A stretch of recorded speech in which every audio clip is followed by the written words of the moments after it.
Good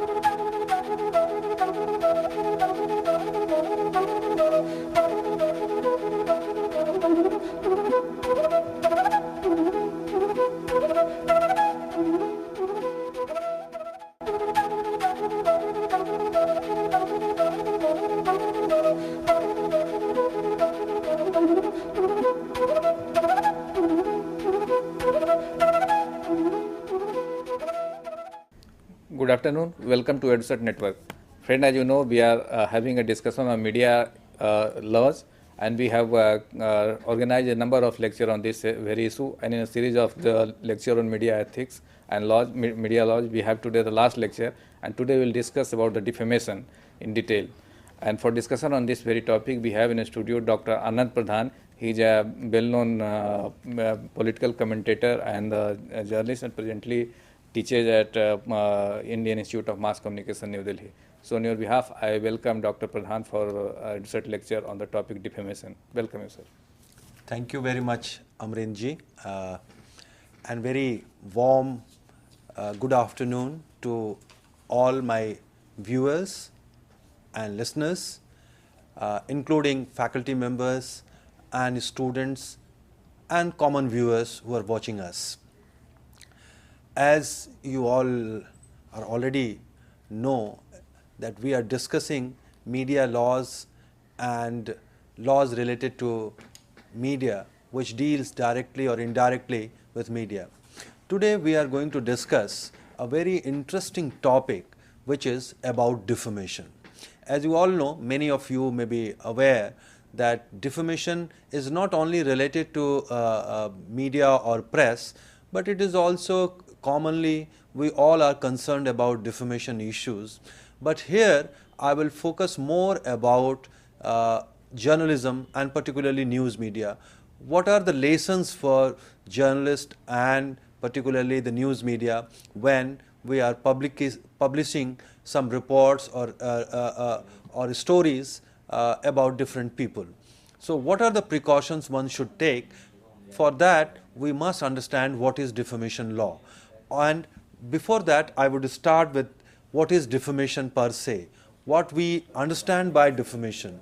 So according to the jurisprudence and according to the media laws all over the world, basically defamation is an injury to the reputation of a person. When we are saying that defamation is an injury to the reputation of a person, which means that reputation is very important for any person or for any individual. Actually, a reputation is considered as property, and any damage to it can give rise to both criminal and civil action. So it's very important to understand here that in jurisprudence, when we say about or discuss about defamation, it is basically jurisprudence believe that reputation of a person is very important, and it is basically they believe or they consider reputation of any person as its property, and any damage to it can give rise to both criminal as well as civil action. There are two types of defamation. One is slander, another is libel. So when we or anybody or any person go with verbal defamation, it is known as slander, while written defamation is termed as libel. So these are the two we generally you must have heard about this is very slanderous comment, or this is very libelous publication, or so, which means both are basically defamation. But when you defame somebody, by some spoken word, so which means any time or any way, if you are doing same thing with broadcast media, means if you are saying something on radio or if you are broadcasting some stories on television channel, it may be called slander, while if there is something written defamation, it will be called as libel. Now, what are the situation in India about defamation law?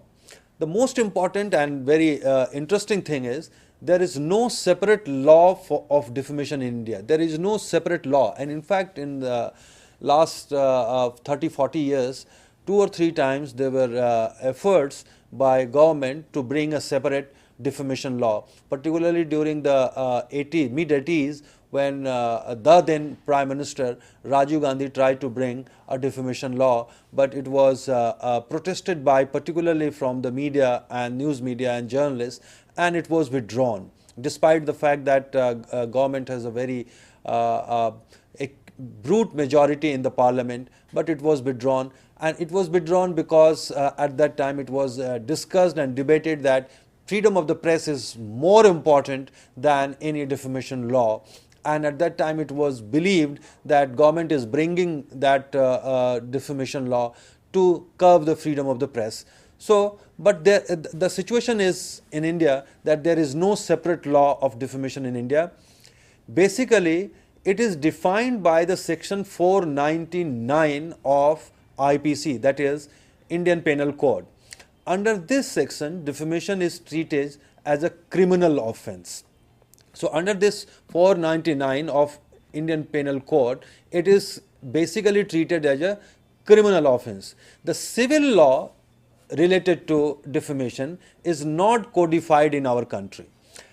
So, despite 62 years of independence, we have still not codified the civil law related to defamation.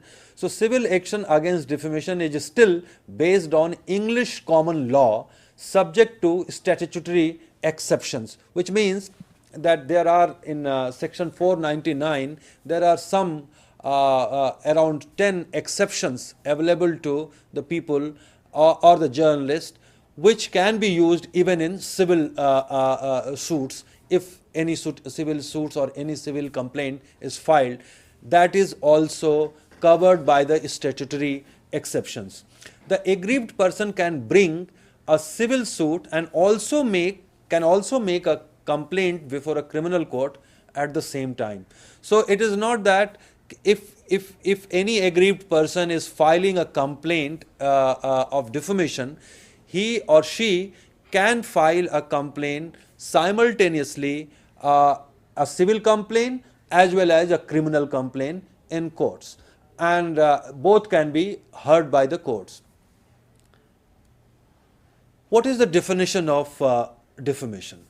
What we understand by defamation, and according to the law, according to the section 499 of Indian Penal Code, this is how our Indian law or Indian section 499 of Indian Penal Code describes or defines the defamation. According to this defamation, whoever by words either spoken or intended to be read.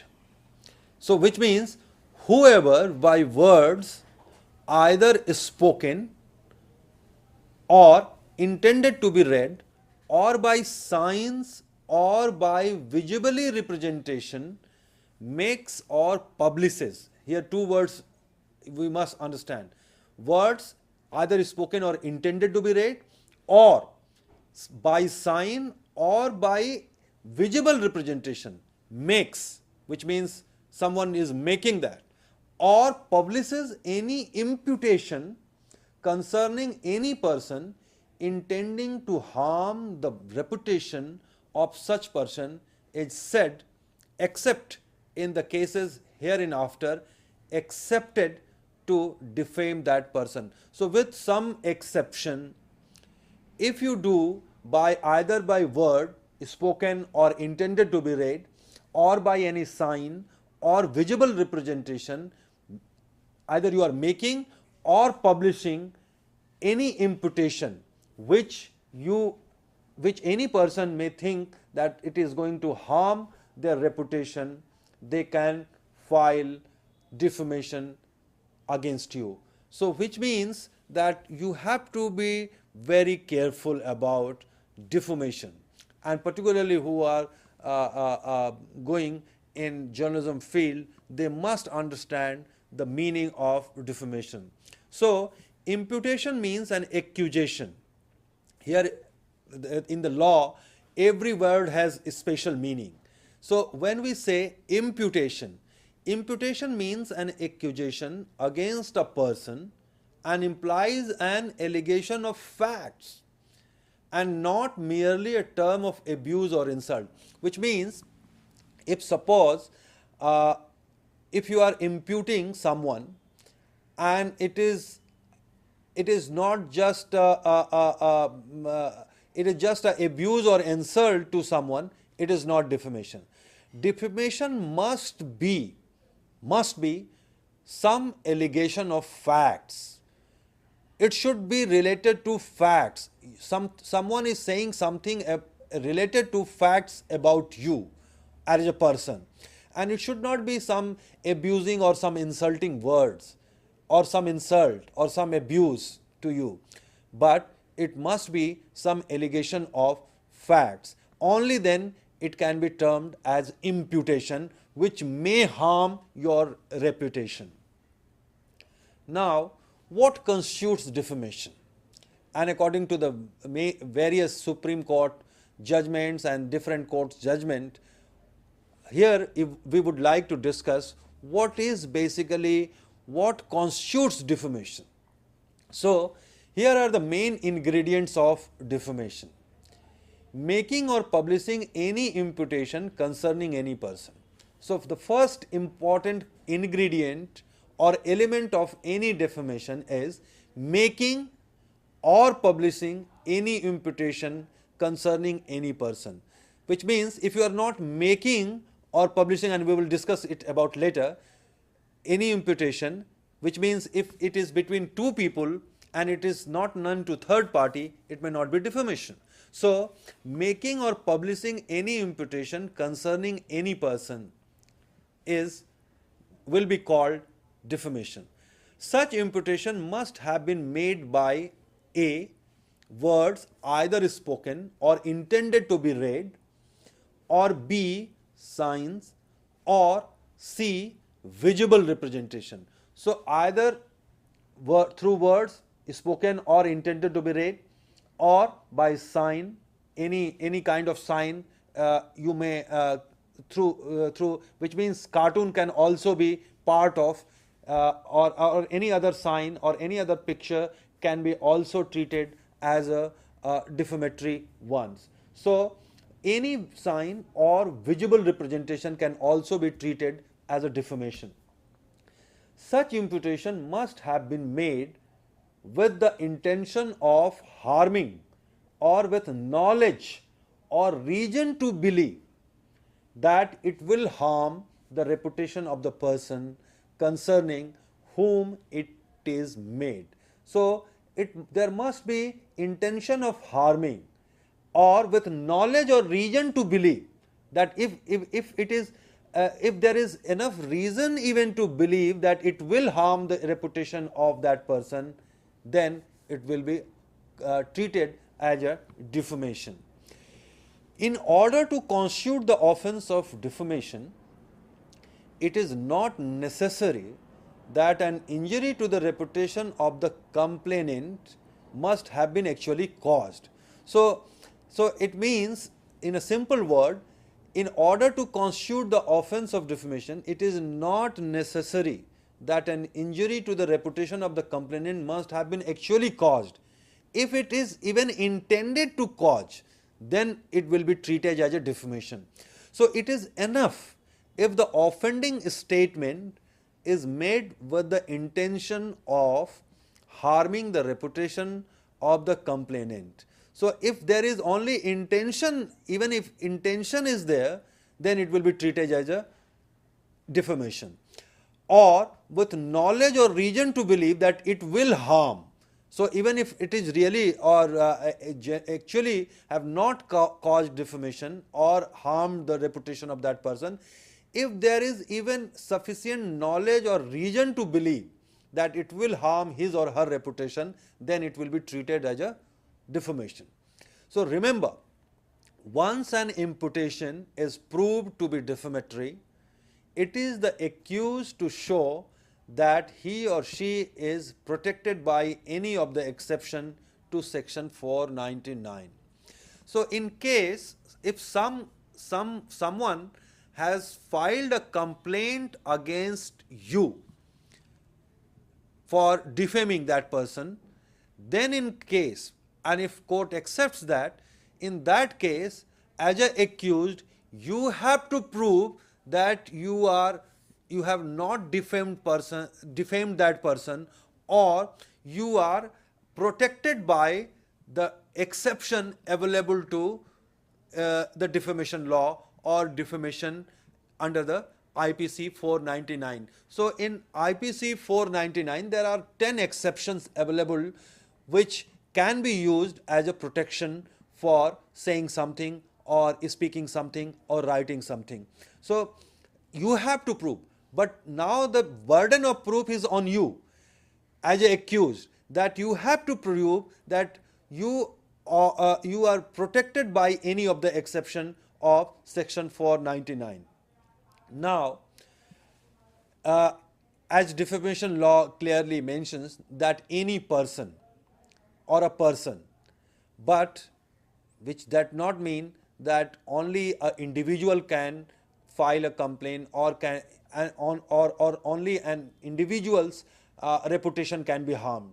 But in the defamation law or under the 499 of IPC, Indian Penal Code, there is a provision for defamation of group of individuals also, which means association, organizations, companies can also file complaint against the any person about defaming that company or institution or the association.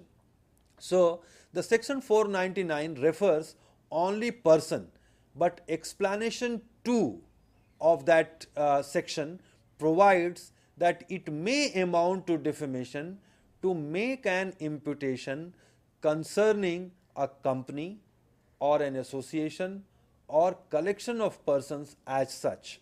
So in that case, that it may amount to defamation to make an imputation concerning a company also, an association, which means many organizations are also covered by this, or even the collection of persons as such. So you cannot say and it is broader, but there should be some identifiable group. Hence, there can be defamation of a collection of person. So it means that there can be defamation of collection of persons, but an association or collection, and that is the provided, and but an association or collection of person can maintain a complaint for defamation only if it is an identifiable body, so that it is possible to say that a group of particular person as distinguished from the rest of the community was defamed. Which means, suppose if you say that humanity is not doing its job, we may have thought about, or humanity is going on wrong direction, or humanity is doing crime against people, or humanity is doing something very wrong to the community, it is not defamation. But when you say, or suppose if you say that lawyers are cheat, or lawyers are cheating people, it is not defamation. But when you say lawyers of Allahabad are cheating people, then it's defamation, because now lawyers of Allahabad are identifiable. But lawyers is a very broad in term, and it is not really identifiable who the lawyer is. Basically, it means that you must identify that group of people or that particular group. So there are numerous cases related to this, but it must be an overall the theme is only if it is an identifiable body, so that it is possible to say that a group of particular person as distinguished from the rest of the community was defamed. If a well-defined class is defamed, every particular member of that class can file a complaint, even if the defamatory imputation does not mention him by name. So in that case, if a group of people is defamed, in that case any member of that group can file complaint. Suppose if we say lawyers of Allahabad or lawyers of Bhopal are cheating people, then lawyers from Bhopal can file complaint because it's an identifiable group. So, which means any member of that group can file a complaint against that person who had made such remarks or commented or spoken anything such thing about lawyers of Bhopal. Now, though the words makes or publishes are used in alternative, it is settled. Here I would like to define these two words, makes or publishes, which is discussed or which is defined in the defamation.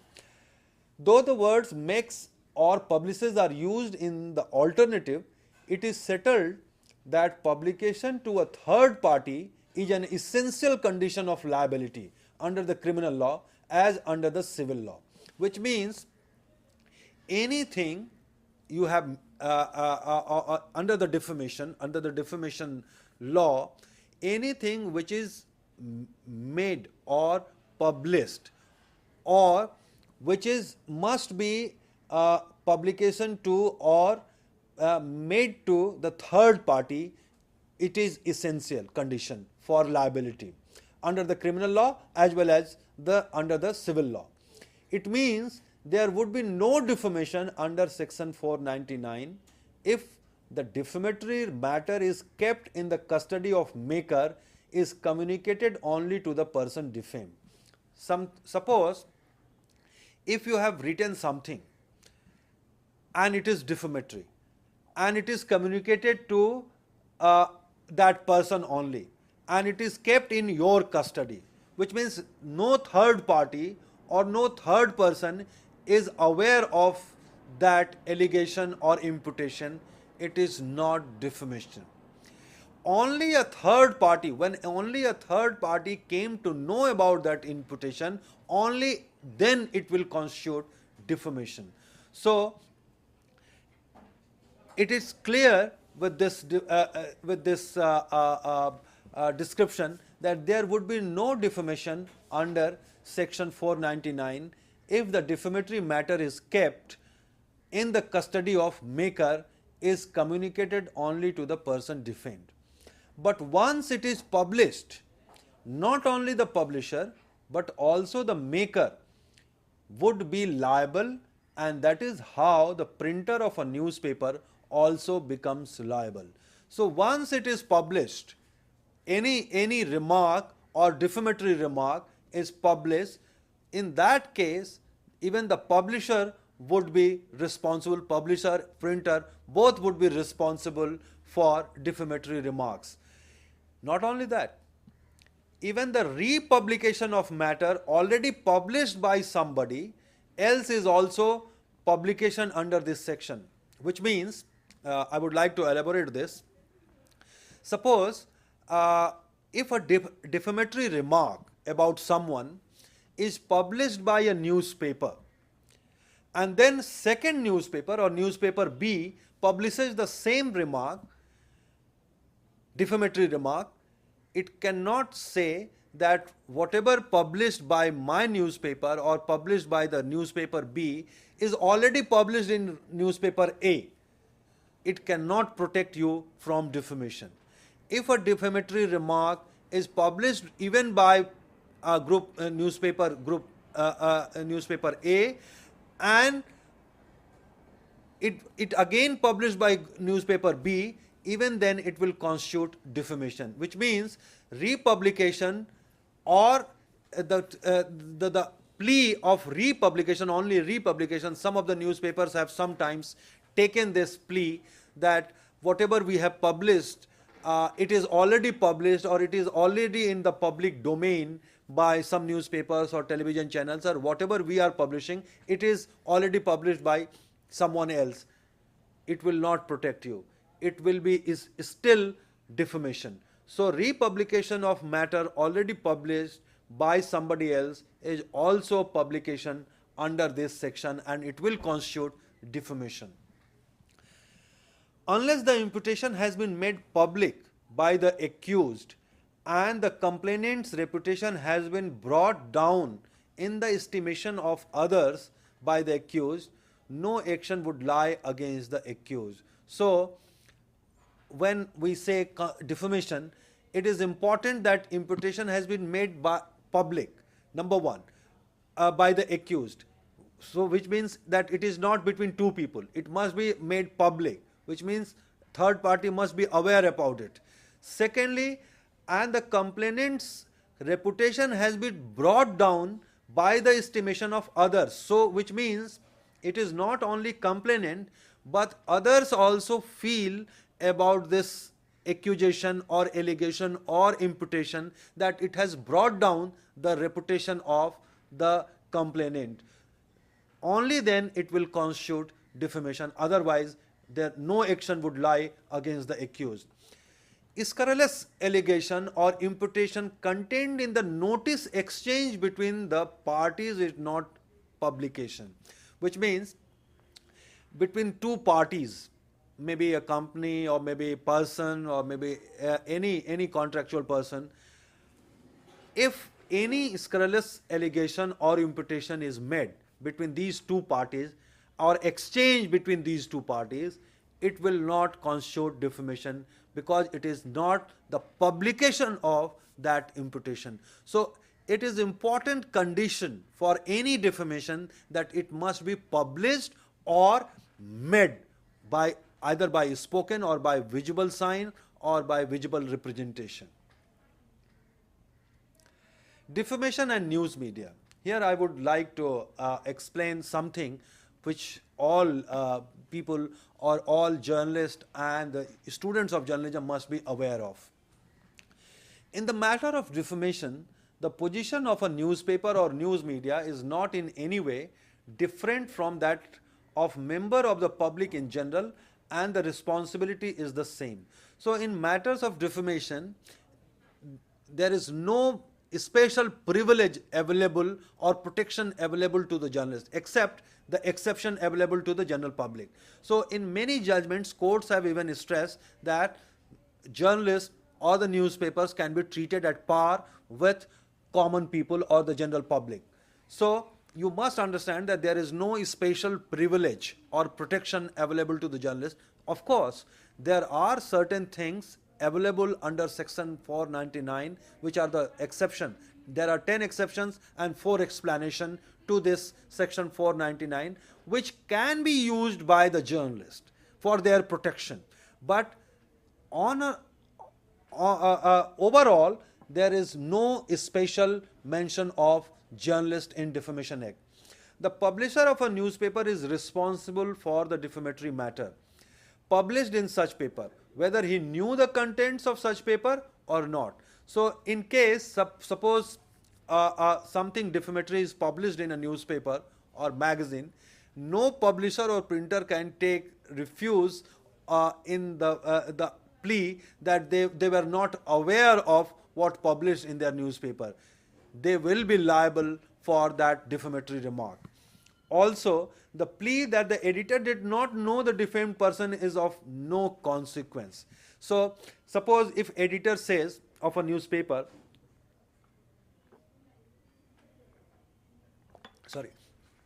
if a editor of a newspaper say that I don't know the defamed person, I have no personal rivalry or personal animosity with that defamed person, it will also have no consequence. Even if you don't know that person who is defamed by your newspaper, you will still be facing defamation charges or defamation complaint. So, you cannot be protected by just by saying that you don't know that person.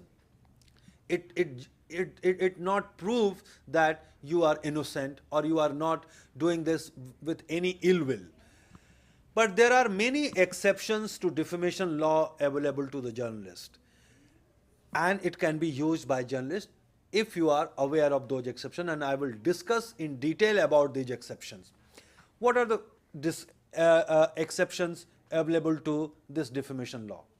Important exception for journalists. There are few exceptions, at least 4 or 5 are very important, but there are 10 exceptions, so I will discuss one by one.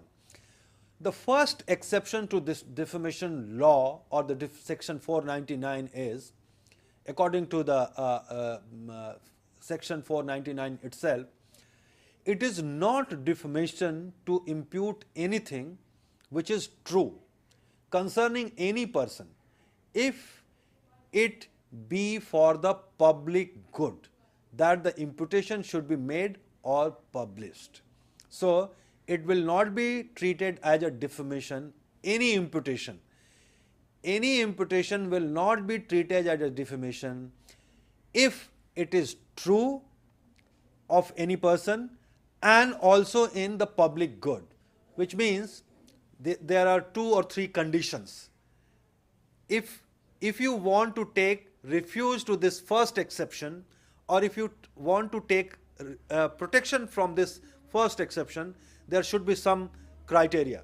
First, imputation must be true. So that is why in all defamation cases or contempt of court cases, it is said that truth is the biggest defense.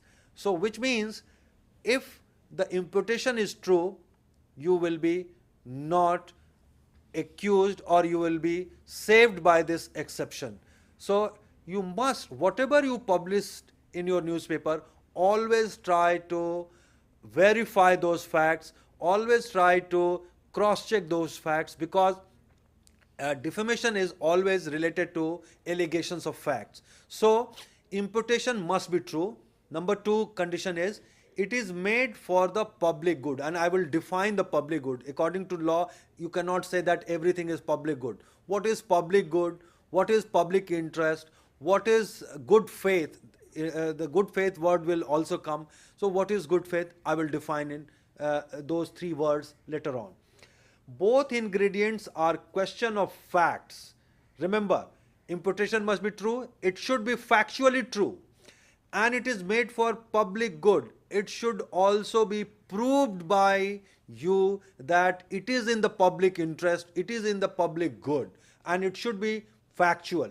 The accused must prove both the ingredient strictly if you want to take protection or refuse of this exception.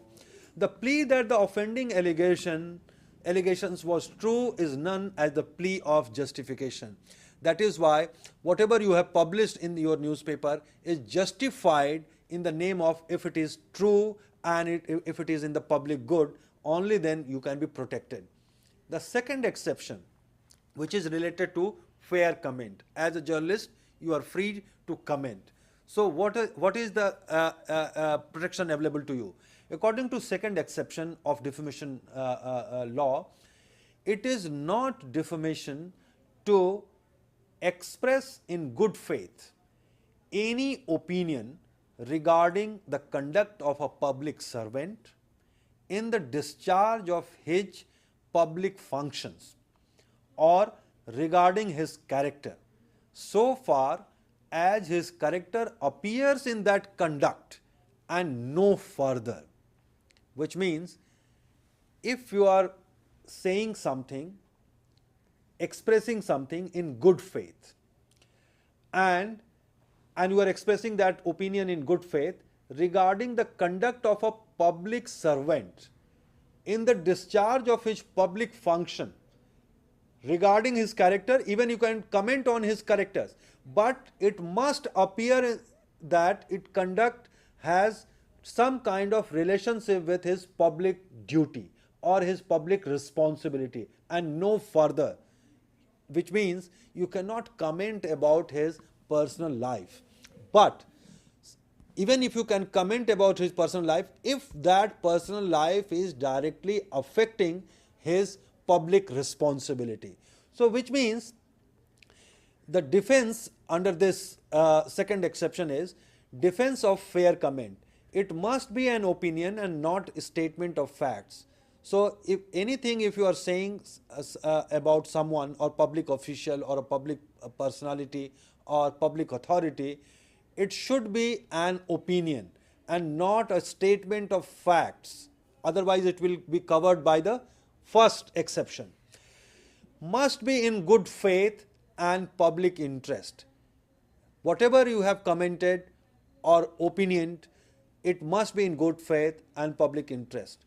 Comment on character must be related only to his conduct in public and not in personal life.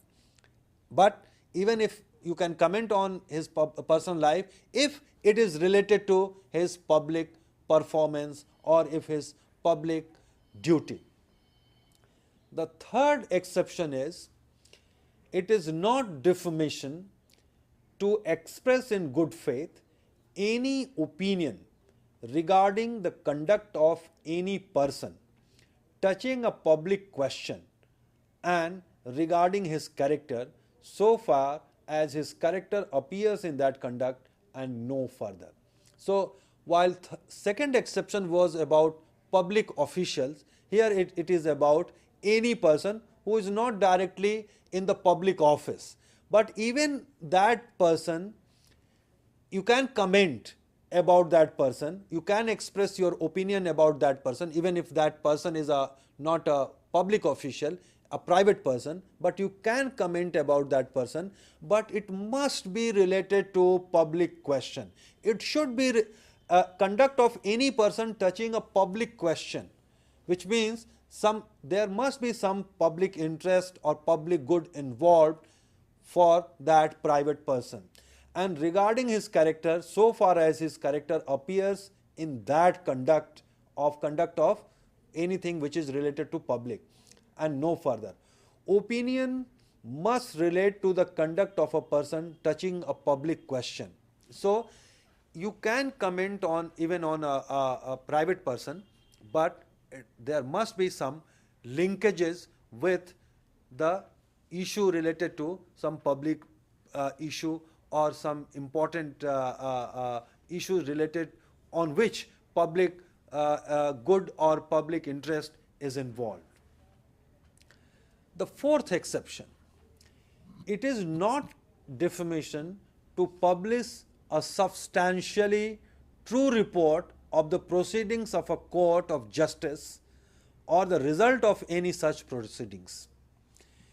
This is the fourth exception. In courts, as you know, in courts proceedings, there may be a court of justice. It is about court of justice. So in court of justice, there are so many cases every day heard and discussed. And in that court of justice, if some imputation or some allegations were made and you publish that, it will not be treated as defamation, because it is basically what you are doing just the reporting of the proceedings of the court of justice and even sometimes the judgment. If you are publishing a report about judgment, and it may be in judgment, court may have said about someone as guilty of some crime, and if you are publishing that report, it will not constitute defamation. Why? Because you are just publishing the report of court proceedings or the court judgment. So the condition is, it should be a mere report without any comment. So whatever you are publishing about that proceedings of the court of justice or result or the judgment of any such proceedings, it should be mere report, factual report without any comment, and it should be substantially true, which means you should not add your own comment, or you should not interpret it in a way which may not be substantially true picture of the proceedings of the court. So which means, but it does not mean that you should write verbatim report of the court proceedings or the judgment. No, you can write even the abridged version of that proceedings or judgment, but it should be substantially reflect the true picture of the proceedings or the representative picture of the proceedings or the judgment. It should not manipulate, it should not distort the judgment or the proceedings of the court, then you are covered under the fourth exception and it will not be constitute defamation. Then fifth exception. According to this fifth exception, it is not defamation to express in good faith. This word you must remember. It is not defamation to express in good faith any opinion, whatever respecting the merits of any case, civil or criminal, which has been decided by a court of justice, or respecting the conduct of any person as party, witness, or agent in any such case, or respecting the character of such person as far as his character appears in that conduct and no further. In a simple word, this exception gives immunity to the publication of any opinion relating to the proceedings of before a court of justice on the following condition, and conditions are related to basically the relating to the merit of the case, provided A, the case has already been decided. Suppose the judgment is already there, so you can write about that, you can express your opinion also. It's important, you can express your opinion about court judgments, you can comment on court judgments, but provided the case has already been decided, which means the judgment is already there. The opinion expressed must be in good faith, and this good faith I will discuss what we mean by good faith, or what law means by this good faith. It must relating to the conduct of any witness, party, or agent in the proceedings, or his character so far as it related to that conduct, provided it is expressed in good faith. So you can also comment about any witness or party involved or agent involved in that court proceedings, and about even about their character, but it must be related to that particular case, and whatever opinion you have expressed must be expressed in good faith. Sixth exception. According to this sixth exception, it is not defamation to express in good faith any opinion regarding the merits of any performance which its author has submitted to the judgment of the public, or regarding the character of the author so far as the character appears in such performance and no further. This exception, exception sixth or sixth exception, is basically related to or given safeguards or protection to the reviews, critiques of any artistic work or public performance. So suppose as a journalist, if you are reviewing a book, if you are critiquing any artistic work or public performance, maybe a dance or maybe a drama or maybe a film, if you have made any comment or if you have expressed anything about that artistic work or any written book of novel or poetry or anything or any public performance, it is covered under this sixth exception.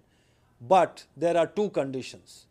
It must be in good faith, and it must be submitted to the judgment of public. So which means if someone has written a book and if that book is not submitted to the publication or it is not published and distributed, then you cannot comment on it. But if that book is available to third party, which means it is published, then you can comment. Because if any book is published and distributed or sold or even if it is distributed free, then it means that author has submitted that book for public judgment.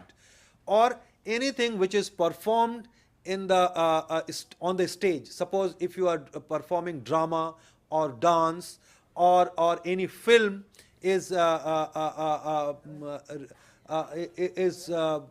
showing on in the cinema hall, it is basically produced for the public performance, and public can judge it, and as a member of public you can review it, you can critique it, you can write about that public work, but it must be in good faith.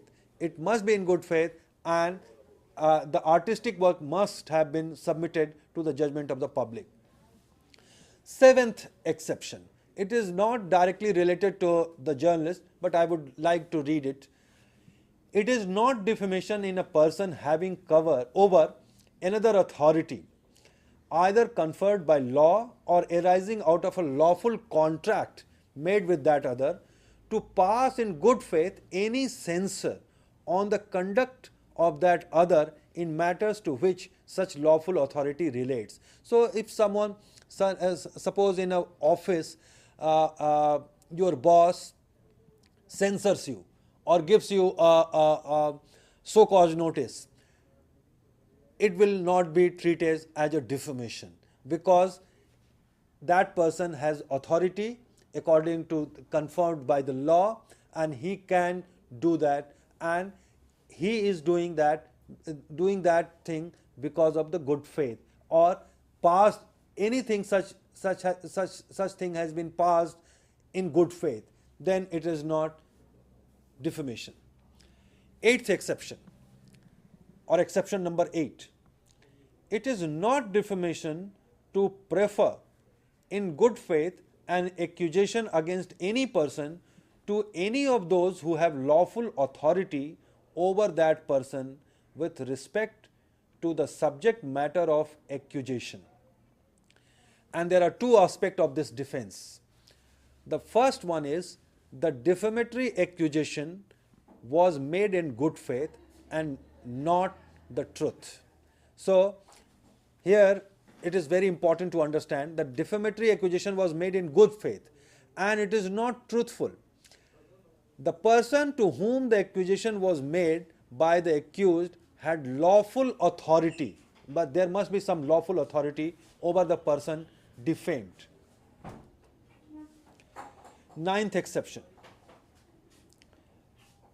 It is not defamation to make an imputation on the character of another, provided that imputation be made in good faith for the protection of the interest of the person making it, or of any other person, or for the public good. It means that it is no defamation if the imputation on the character of another is made in good faith and for the protection of the interest of the person making it, or of any other person, or for the public good. So according to this ninth exception, it must be said in good faith and for the protection of the interest of the person making it, or any other person, or for the public good. So public good is important consideration here. According to the 10th exception, it is not defamation to convey a caution in good faith to anybody, to one person against another, provided that such caution intended for the good of the person to whom it is conveyed, or some person in whom that person is interested, or for the public good. Again, this is not directly related to the journalism or the press, but of course it is there, and it means simply that if you are cautioning someone in good faith, then it is not defamation. Again, good faith, and which means that if A is cautioning B about C, then it's not defamation if it is said in good faith and for the public good.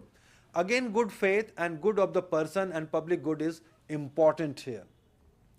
So what it means by good faith and public interest, because this word came again and again. In law, it is defined very well. Both are related to the fact. So it is not just opinion. Both are related to fact and must be proved like any other fact. So when you say public interest or good faith or public good, it must be proved that it is in public interest. And how? According to law, public interest means if it has rendered or sought to render some benefit to the public. So then you have to prove in the court that whatever you have said is in the public interest because it is going to render some benefit to the public. Good faith. What is good faith? A thing shall be deemed to be done in good faith when it is done honestly. Which means, so whatever you have said or whatever you have told, it must be done in honesty. When you say good faith, when it is done in honestly, only then it can be termed as good faith. A mere belief in the truth of an allegation does not amount to good faith. So there must be honesty. The belief must have a rational basis. So whatever you have believed, it should not be merely that you believe about that. There should be some rational basis for that belief that this is in good faith. Then, what are the scopes of this law? There are 4 explanations of this law of defamation. What are those 4 explanations? And it's important to understand.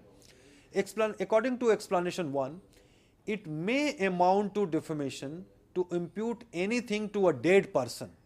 Even if you say something about a dead person, it can amount to defamation if the imputation would harm the reputation of that person if living. Suppose if that person was living and your imputation may have harmed that person and is intended to be hurtful to the feelings of his family or other near relatives, then it will constitute defamation. So even if a dead person, if you say something or impute something to a dead person, it can still constitute defamation if court believes that if that person may have been living, it may have intended to be hurtful to the feelings of that family or their near relatives.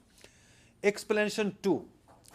It may amount to defamation to make an imputation concerning a company or an association or collection of person as such. So it is not only an individual but also about company, also about association or collection of person can also file defamation suits, as I have already explained to you.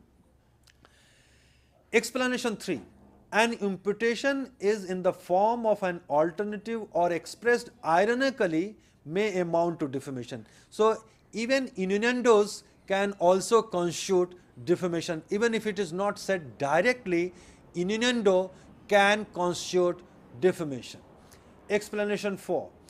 Imputation which lowers the moral or intellectual character of a person or creates an impression that the body of that person is in loathsome state, even then it will constitute.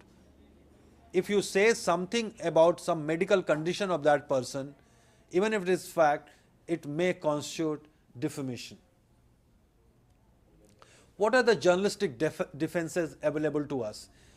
And according to these exceptions, these are 4 special defenses available to the journalist, and it's very important to understand this 4-1. There are 4 special defenses available to the journalist. First one is justification.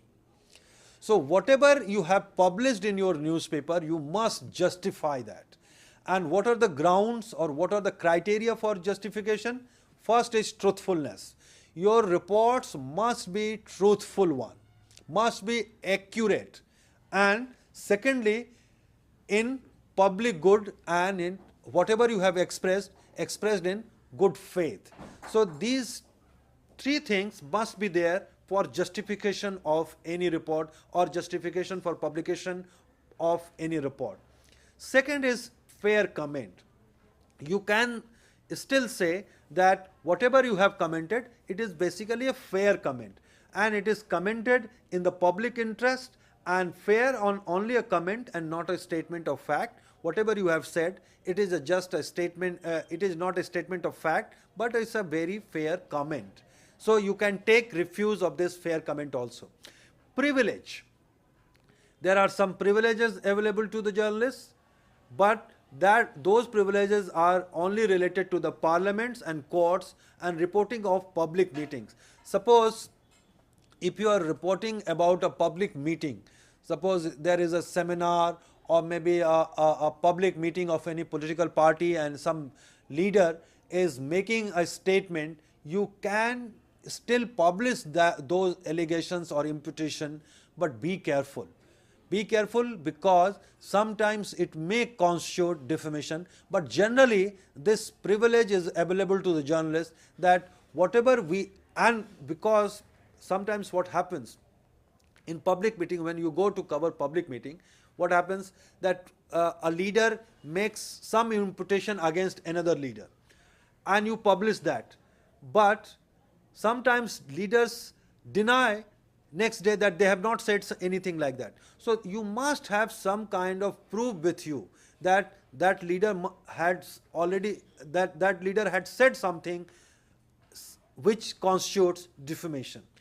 So, but you can write about public meetings or whatever said in the parliament or in the court, it will not constitute defamation because you are just reporting the proceedings of the parliament or the courts, and whatever said in the parliament, it is the privilege of the member of parliament and nobody can interfere, even the courts cannot interfere. Whatever said within the parliament about any person or about any company or about any association. And the final and very interesting one is the apology, which means that if any protection is not available to you, you can still apologize for your mistakes to that person, and still courts can relieve you, court can say that okay, leave it. Because in India, as we all know, defamation law is not very harsh, and also it's very important to understand the freedom of the press is more important. Then defamation complaint. The complaint of defamation must be filed by aggrieved person, which means only aggrieved person can file complaint. If a complaint for defamation is filed by a person who is not aggrieved person, the proceedings would be void. So it will not be taken up by the court unless the person defamed is a minor, idiot, lunatic, woman or an infirm person. Only then a third party can file a complaint. The expression aggrieved person also means that the person or persons defamed is or identified, as I have already explained in the case of lawyers. Suppose you say lawyers are cheat people or lawyers are cheating people, it is not defamation. But if you say lawyers from Allahabad are very cheating people, then it's constitute defamation. So the group of people must be identified. Punishment for defamation. The proprietor, publisher, printer, editor, author, reporter of a newspaper or journal would be jointly and separately liable for any defamation or defamatory matter published. A complaint for defamation should be lodged within 3 years of publication. So this is very important. Within 3 years, complaints must be filed. In case of public servants, limits is just 6 months. Section 500 of IPC prescribes punishment for defamation. Simple imprisonment up to 2 years or fine or both can be given in defamation cases. In civil suit, damage depends on the assessment of the reputation of that person by the judge. Defamation being bailable offence, court is not bound to issue notice to complainant and afford opportunity of hearing while releasing accused person, which means that if court hears and gives bail to the accused person, it is not necessary for the court to issue notice to the complainant or hear to the complainant. Bail cannot be cancelled on ground that complainant was not heard. Thank you very much, and this was what we have discussed about the defamation. Now I request Amrendra ji, if you have any question related to defamation, you are free to ask. Okay, first thing I would like to ask what you mentioned in the beginning of the lecture, that if something has published in one newspaper and if the other newspaper is reported again, so in that case, how suppose some apology or some kind of corrigendum is not published, so the thing is in public and anybody can believe it, then publishing it in other newspaper and believing, I think maybe misguiding, someone can believe that, but that turn out to be a defamatory one. How could it be? How you explain? The most important thing that, and basically related to the newspaper ethics also. Suppose one newspaper or one television channel broadcast or publishes any story, which is not true or not accurate, and maybe also defamatory. And because nobody has complained, you are not entitled to publish the same thing as saying or taking refuge that someone has already published or it is already in public domain.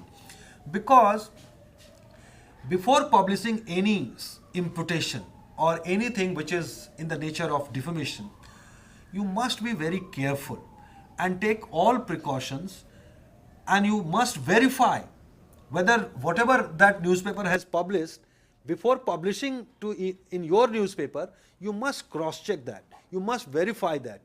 And only protection available, and according to law, it is not, you will not be saved by saying that it is already published by newspaper A or newspaper B, or 3 newspapers have already published, I am the just 4th one, I have published after 1 week.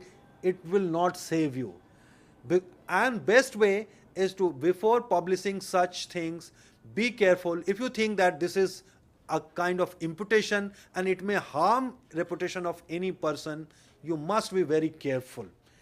You must verify and cross-check those facts, because if imputation is not truthful, you will be in trouble. Okay. Another question is about the freelance writer. Freelance writers send article, column to different newspapers, and in that case, instead of opinion, they make a statement of truth. An editor and proprietor is not aware of it, because someone, the task is assigned to somebody, he checks and just publishes it. In that case, editor is answerable and proprietor is answerable. In practice and theory, how you take it? In practice, yes. Whatever published in the newspaper, editor is responsible. And not only editor, but publisher and printer is also responsible according to this section 499 of Indian Penal Code.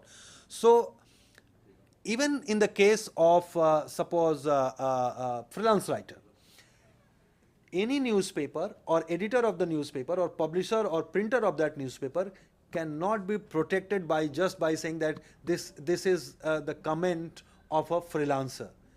Freelancer may also be accused of defamation, but primarily it is the responsibility of the editor, printer and publisher, because they are gatekeepers. They must be aware whatever they are publishing in their newspaper, and if it is defamatory, they will face the consequences of that defamatory material. Okay. And last question is, suppose someone start propaganda kind of thing through freelance writings. So will that be allowed in a newspaper or not? No, it is not related to defamation, but if it is just a propaganda, it is basically what I would say, it is the ethical issue for the newspaper. What they are publishing in the newspaper, if it is propaganda, it is not good for the newspaper, it is not good for the credibility of that newspaper. But if it is constituting some kind of, if it is propaganda against another person, and in that propaganda you are imputing something against someone, then it may constitute defamation. Otherwise, if you are not imputing against anybody, if you are not saying something against anybody, and you are just propagating some cause or some issues, you cannot be prosecuted under defamation law. Okay. last question I would like to take in brief that now there is a practice that feature editor, nation page editor, and the other editors. So in that case, the page editor will be responsible, or a group editor will be responsible.